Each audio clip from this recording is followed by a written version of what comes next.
I visit a Chinese pottery in Dingshan again. And I can only say welcome to the Giant's Land.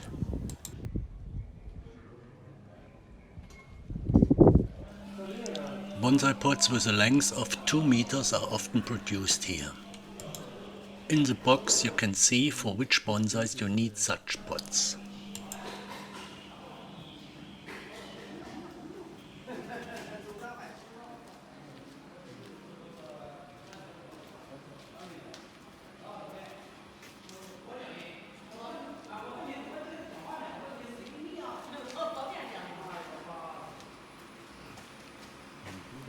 And the potter also fits the dimension of his pots.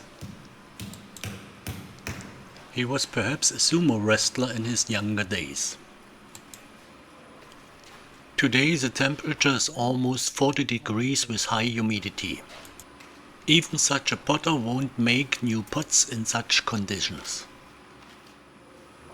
Here in the background you can see a pot in a plaster mold.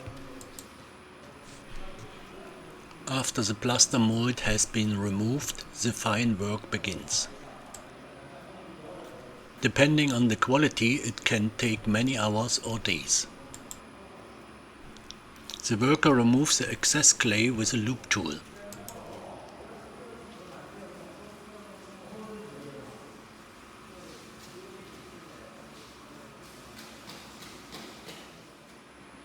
After finishing, the pots have to dry.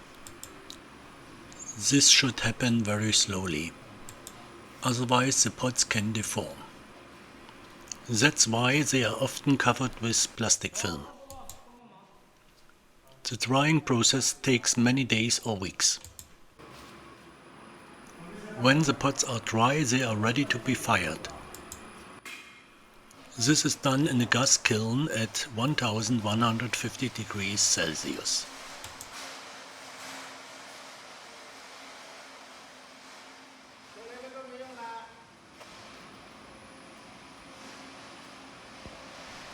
Depending on the quality, such a pot can cost up to $4,000 US.